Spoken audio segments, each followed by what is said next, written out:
Good evening and welcome to Tucker Carlson Tonight. Happy Tuesday. Another day of rumors and thinly sourced news stories. Ooh, what's new? These about when and where Donald Trump will be arrested, fingerprinted, and photographed against a cinder block wall for his mugshot. How much of this is true? Once again, we cannot say. Here's what we know. A Soros-funded prosecutor in New York, a man who ran on the promise to indict Trump, seems to be working hard to indict Trump, indicting him for a crime that no one even pretends is a crime, including the federal agency that has already investigated it and declared it not a crime. So in Manhattan tomorrow, what will certainly be an overwhelmingly liberal grand jury will meet, and unless something unexpected happens, Democrats will have taken the unprecedented step of using a corrupt justice system to take out the frontrunner in the Republican presidential field in a presidential race. And if that happens, America will never be the same. You've got to hope that for the sake of the country, the Biden White House, which will be running against Trump, will put the country above partisanship and stop this. That Merrick Garland at DOJ will issue a very public statement saying that this is wrong, which it is, and therefore preserve for our grandchildren our justice system. As of tonight, that doesn't seem to be happening. In fact, as of tonight, it's not just Trump who is the target of this, it's Trump's voters. The Biden administration is in the process of preparing yet another law enforcement dragnet of more than 1,000 nonviolent January 6 protesters. These are not people who broke windows or tussled with cops. These are patriotic Americans who dared to question the official story of the 2020 election. They watched with the rest of us as COVID was used as a pretext to eliminate longstanding barriers to voter fraud. They saw Democratic partisan Mark Zuckerberg spend nearly $500 million to influence the mechanics of voting, including in critical swing states. Nevertheless, as they watched the news on the night of November 3rd, Trump seemed to be winning re-election. And then they woke up, and smug TV anchors are telling them that actually a senile man who refused to campaign had won the biggest landslide in American history. He got 15 million more votes than Barack Obama. They were skeptical. They did not buy that. So they went to Washington to protest. They thought that was their right. And as a result, January 6th. That was more than 2 years ago. What did these people look like? Well, one of them was Jacob Chansley. We played you a video of him several weeks ago. They told you he was a terrorist. Here's what he was actually doing inside the Capitol. Here's video of Chansley in the Senate chamber. Capitol police officers take him to multiple entrances and even try to open locked doors for him. We counted at least 9 officers who were within touching distance of unarmed Jacob Chansley. Not one of them even tried to slow him down. Chansley understood that Capitol Police were his allies. Video shows him giving thanks for them in a prayer on the floor of the Senate. Watch. Thank you, Heavenly Father, for giving the inspiration needed to these police officers to allow us into the building. So that's what Jacob Chansley actually did. There were people on January 6th who committed violence. They have been arrested. Jacob Chansley did not commit violence.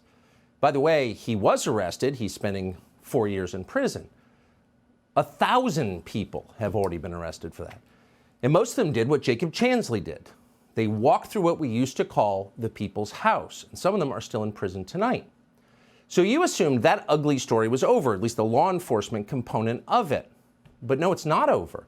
It's just getting started. The Biden administration has identified 1,000 additional Trump voters for non-crimes that they claim took place on January 6th, mostly walking as Jacob Chansley did. In recent months, according to a story in the Washington Post, U.S. Attorney Matthew Graves, a willing tool of the Biden administration, has written to court officials, quote, alerting them that an additional 700 to 1,200 people may be charged stemming from January 6th. How many is that? Well, this will constitute the largest investigation in the history of the Department of Justice by an order of magnitude. This dragnet is so vast that prosecutors are warning D.C. jails and prisons will be overrun with prisoners. Prisoners you can, at this point, only describe as political prisoners. The Washington Post reports that, quote, in recent months, law enforcement and judicial authorities have engaged in discussions to manage this huge volume of January 6th cases without overwhelming the courthouse where pleas and trials are held. This is depraved and it's malicious. Keep in mind, it was just 2 weeks ago that we got thousands of hours of surveillance footage from January 6th, footage the government and the committee had hidden from the public and in some cases from these defendants in the prosecutions. They did this on security grounds. Those grounds were bogus. We proved that. The footage, when we saw it, proved the government had been lying about what happened inside the building on January 6th. And as we just showed you, they lied about Jacob Chansley, the so-called QAnon shaman. He was not the only one. But in the tape that we showed you just a second ago and 2 weeks ago, Chansley is seen walking around the inside of the Capitol with the police escort. Police lead him to the Senate chamber. Now, you were not allowed to see that footage because it painted a very different picture from the myth they had been force-feeding you on television for 2 years. Chansley's lawyers didn't see it, it turned out. The judge who sentenced Chansley to a life-destroying term in prison was not able to see it. So all that anybody knew was that Chansley had committed some sort of act of terrorism. They did not know the truth. Now that we do know, however, it's pretty stunning that they're trying to arrest up to 1,200 more people. Now, whatever you think of Jacob Chansley or Donald Trump, if you cared about civil liberties, you would be outraged by this. This is as grave a constitutional violation as you can have. In this country, the prosecution has to, for constitutional and moral reasons, turn over exculpatory evidence to the defense. That did not happen.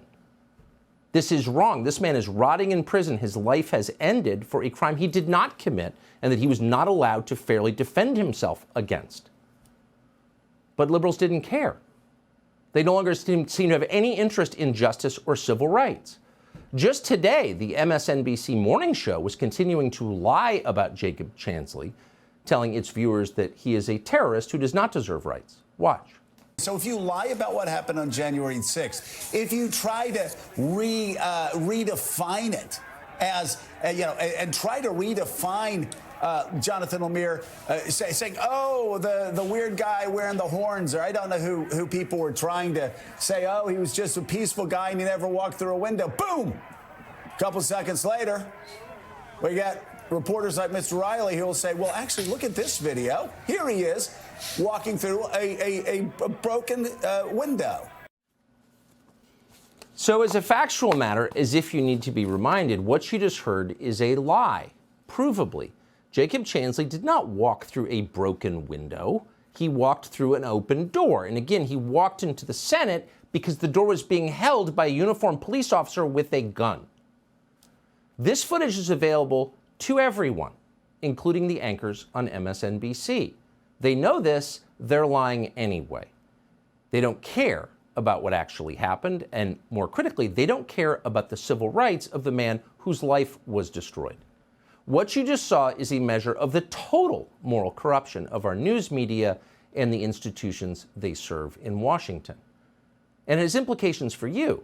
If they'll endorse the unjust destruction of one man, they have no limits. They will do anything. And now with these impending arrests, they're showing you what they will do.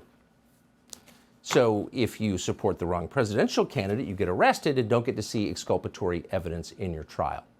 Apparently those are the rules. But if you do vote the right way, you get paid. Democrats raise money for your bail when you commit violent crimes. They'll even force taxpayers to give you money after the fact. Hard to believe that's happening, but it is. The city of Philadelphia just agreed to pay nearly $10 million to hundreds of people who say they were, quote, injured in the police response to the BLM riots of 2020. Now, none of the businesses in Philadelphia that were burned get money, of course. They don't have rights. They're small businesses. They may vote the wrong way. Obama's DHS secretary is happy with that. In fact, he says anyone who supported the January 6 protesters in any way, even if they never stepped foot in the Capitol building, must be rounded up and charged with insurrection. Watch. January 6th was the very definition of an insurrection. In my view, it's in the national interest that in prosecuting these cases, we call it what it was. You know, we read that the special prosecutor is contemplating charges for obstruction of the unofficial proceeding, fraud. This was an insurrection. You know, let's call it what it was. And the insurrection statute punishes not just those who participate in the insurrection, but those who incite it and give aid and comfort thereto. So in investigating former President Trump and others around him, I think we really do have to call it what it is. I think it's in the national interest. It was in no sense an insurrection. It was neither armed nor organized. It was a political protest that at times became violent and morphed, unfortunately, into a riot. But it was not an insurrection. That is a lie, and they know it's a lie. These are people who believe the election was stolen. They certainly had reason to think that.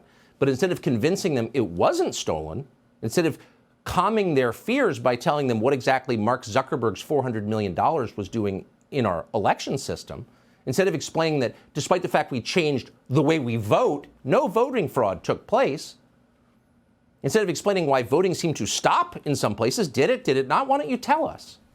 Instead of doing any of that, as you would in a democracy, they told them to shut up. Everybody told them to shut up. Every news channel in America told them to shut up. And some didn't want to. So they went to Washington for January 6th. So here these people, having already figured out that, hey, we can use police power to crush the other side, are fantasizing about locking up anybody who protests Donald Trump's imminent arrest in New York. You almost get the sense they want those protesters to commit crimes so they can go to Rikers. Watch as the MSNBC panel derives what seems to be psychosexual pleasure from the possibility of another January 6th in New York City. Watch this. We've got something called video, and it shows still that it was a riot, it was an attempted insurrection, and they keep going to jail. And so for those who think they're going to screw with the NYPD today, stay on the other side of the bridge. It's not going to go well. Even if they come into New York City and break the law, they're going to jail. It's pretty simple. Break the law, go to jail. There is no post-truth world when it comes to the court system, right? Pretrial detention. No, certainly so. Yeah, Rikers. And by the way, one-way ticket, too. Somebody said it. Rikers. Have a good day. Over the long bridge there to Rikers Island. Yeah, there is certainly the NYPD specializes, particularly post 9/11, in real shows of force. Some of us will never tire of hearing Joe Scarborough demand that we lock up people who break the law. The filthier you are, the more hypocritical you are, of course. But what's so interesting is how you never see these very same people fantasize about locking up, say, the murderers or rapists or armed robbers or people who push elderly women in front of subway cars who are making New York City unlivable. This is a city in which the homicide rate jumped more than 50% from 2019 to 2021 because of their policies. They don't care about that. They're not mad at the murderers who caused shootings to increase more than 100% in that same period. They're not mad that Alvin Bragg, their new favorite prosecutor, dropped 70% of criminal cases, actual criminal cases, since taking office, so that these same criminals can continue to terrorize poor people in neighborhoods where MSNBC anchors don't live. Try that in Nantucket and see if it works. Don't think they'd put up with it. So they don't want those criminals locked up. They want protesters who vote the wrong way to get locked up. Now, it goes without saying this is an inversion of what you're supposed to want in a sane society. In a sane society, you let elections determine who has political power. You don't fantasize about your political opponents going to jail. You don't want a real show of force to deter constitutionally protected protests because those protests are the sign of a free society. You're proud of that. That people can protest. They don't have to be violent. They can say what they think. But that has changed over the last 2 years under the Biden administration. Here's federal prosecutor Michael Sherman on 60 Minutes in 2021 in tape that we will never forget, speaking about American citizens, bragging about the DOJ using, quote, shock and awe to round up as many Trump supporters as possible to deter them from protesting Joe Biden's inauguration, which they have the constitutional right to do. Watch this. After the 6th, we had an inauguration on the 20th. So I wanted to ensure, and our office wanted to ensure, that there was shock and awe that we could charge as many people as possible before the 20th.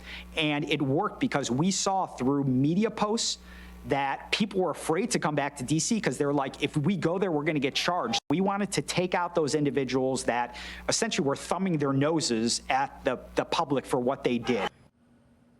Shock and awe?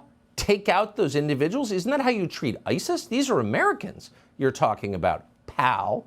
That man in a free country would have no power whatsoever over his fellow citizens. And instead, he's launching a new war on terror against people who vote differently from him. This is bigger than Donald Trump, and it has been for a long time, and now it's escalating.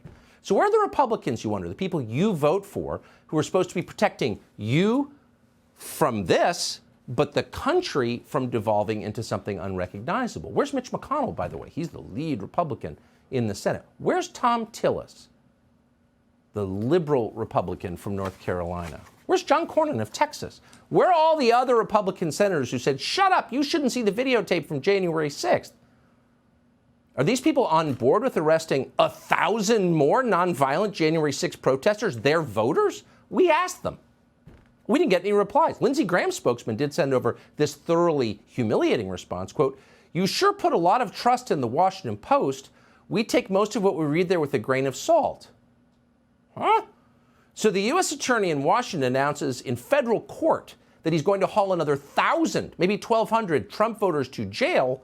And the response from people like Lindsey Graham and the rest of these people in the United States Senate, Republicans who you voted for, is don't worry about it. They're saying the same thing as a Manhattan DA threatens to put Donald Trump, the leading Republican presidential candidate, in handcuffs. This is shameful. They refuse to defend the Constitution or their own voters. And we really hope, through the electoral system, they are punished at one point soon. Subscribe to the Fox News YouTube channel to catch our nightly opens, stories that are changing the world and changing your life. From Tucker Carlson Tonight.